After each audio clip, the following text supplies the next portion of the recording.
Saka bukas. Yung unang gising mo kasi sa umaga, biglang ang dami sapak ng mga messages, posts. So, parang ang tagal pang mag-sinking. July, you had 2 films. Yes, one when I was still 9 years old and one nung dalaga na ako. Okay. What were your fondest memories? Kasi hindi mo talaga siya iisipin. Ang laking bituin eh, diba? But once na makasama mo siya sa pelikula, wala, one of the guys talaga siya. Parang doon siya nakita na, pwede palang ganito. Kasi barga siya makapag-usap sa crew, she's very down to earth, she's, hindi, pero pag rumolyo ang camera, magugulat ako sa nanggal. Very professional.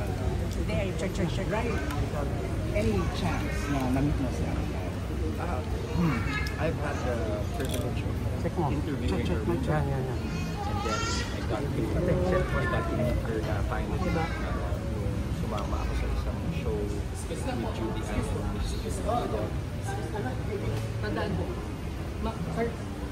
Okay. Cellphone po. Pero kumusta siya? Ray, kumusta yung meet mo sa kanya doon? How is she? Ang impression ko kay Miss Nora was, she was so tiny. Yet there was nothing fragile about her. She was so tiny yet she was such a powerful image. Yun niya, nagulat ako. Pero yung dating niya, talaga, hindi yung, I don't know how to describe it. I guess when you see her in person, yan talaga yun. There's nothing fragile about her. She was really oozing with what we know is power and quiet talaga. There's this quietness about her. And it surprised me. Hindi kailangan mo sumigaw. So, yun, when we had a show in LA, na-witness ko yun, the tiny mountains. Oh, yeah. Ako, nahihigop kami doon. We were backstage. Napatakbo kami. Napatakbo kami. So, ano siya, it was such a privilege to interview her and to have shared backstage moments with her. Miss July, acting lesson na nakuha mo kay Ate Guy? Si Ate Guy, hindi kasi siya yung tipo ng artista that would coach you, but she will support you as in guide you all the way. And then, mararamdaman mo naman kasi siya sa eksena. Yun nga yung higop yun yung power niya yung hindi mo kailangan mag-motivate pag si Ate Guy ang ka-eksena mo kasi dadalhin ka talaga niya. Dadalhin ka niya, bibitbitin ka niya, gagabayan ka niya. Ang powerful kasi ng babae from Direk Lupita Kashiwahara, Disney Dablac. Ako yung pinakabago sa roster. Ako talaga yung so that alone, overwhelmed na ako sa bigat at laki ng pelikula. Pero never kong naramdaman yun with Ate Guy and with Disney Dablac. I was really guided properly. And doon ko nakita na ibang klase. Guy, last na lang from me, ano yung, how do you want Ate Guy to be remembered? I think wala namang kailangan more words para kay Ate Guy. Her name alone stands. Her name alone will be remembered. Her legacy. I think sa lahat naman sa atin, alam natin ang iniwan ni Ate Guy ay ang kahusayan niya sa pag-arte. Lahat naman tayo bilang tao may mga pinagdaanan, diba? Good and bad. But then again, she remained to be a superstar and to be a true and honest star. Marami lang din talagang pinagdaanan. Pero nalagpasan, I think, napakalaking example nun na we really have to take care of ourselves, our legacy. Ang laki ng naitaguyod niya. Kumbaga, sabi ko nga doon sa pinost ko, dahil sa kanya, pinalawak niya ang mundo ng industriya ng show business. Pinalawak niya talaga. Gumawa siya ng daan para sa amin na mga hindi talaga yung picture perfect, di ba? Pero yung mga naaabot, nagkaroon ng pangarap ang maraming tao dahil sa kanya. So, I think that alone is her legacy. Dahil pinangalan din ikaw na parang young superstar na out there, Ate Guy. Ano masasabi mo doon na nagkaroon ka rin ng ganun tayo? Alam mo, plato nga sinasabi, walang pwedeng maging iba pang superstar. Siya lang, si Ate Guy lang talaga.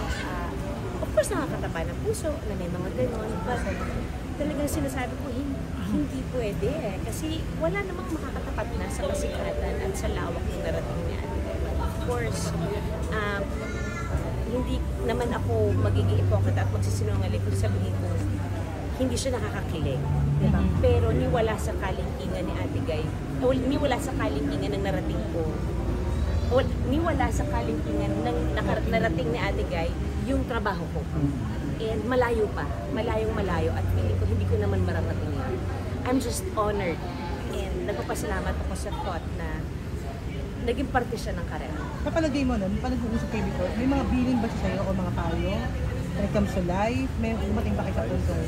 Wala, sinabi lang naman niya nun is, mahirap itong industriya ko, pero hanggat mabuti at mababa ang loob mo, wala kang magiging mali. Kung may pagkakamali ka man, basta aminin mo, mamahalin ka ng tao hanggang dulo, hanggang huli. Yun ang naalala ko, pinakatandaan ko talaga. Kung totoo ka, wala kang magiging problema. Problema na ng ibang tao, hindi totoo sa'yo. Kung ano man yung mga pwedeng mangyari. Do you think you deserve niya talaga yung pagiging natin? Pag-usapan na lang natin yung body of work sa lawak na naibigay niya sa mundo ng show business. Yes, show business. Isa lang sa akin, kung narinig ka ni Ate na may gusto kang sabihin sa kanya, ano yun? Pareho na maraming sasabihin at sinasabi ng mga tao, maraming salamat. Maraming salamat dahil hindi naman magiging buo ang industriya ng show business kung wala ang pangalan ni Ate Guy at kung wala siya sa industriya. So, kumbaga, malamang wala rin ako. Kasi, di ba, tinanggal niya yung hulmahan eh. Nakapasok kami. Maraming nabuong pangarap dito. Marami ang gumanda ang buhay dahil sa kanya. So, everybody's proud about that. Alam ko nakangiti si Ate Guy ngayon knowing na hindi siya makakalimutan ng mga tao. Ever. Maraming salamat. Thank you. Mark, Salamat. one minute na po.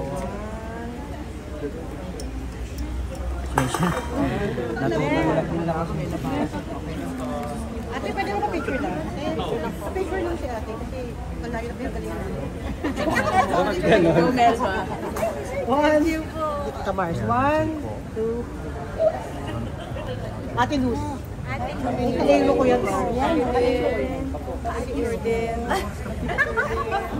Hindi ako marunong kumuha ng picture, sorry. Ryan, thank you, Ryan. Ako na po. Thank you.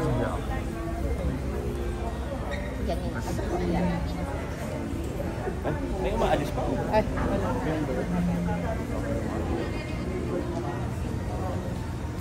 Dito tayo. Hindi po sa akin. Hindi natuloy kanina eh.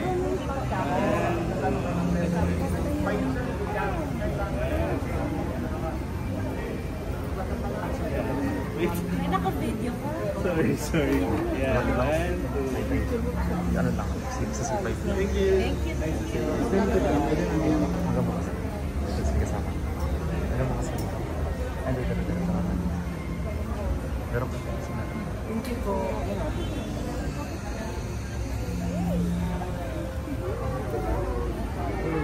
maybe 1, 2, 3, go. Thank you. Salamat po. Ay, sorry, Ryan. Ikaw na lang selfie.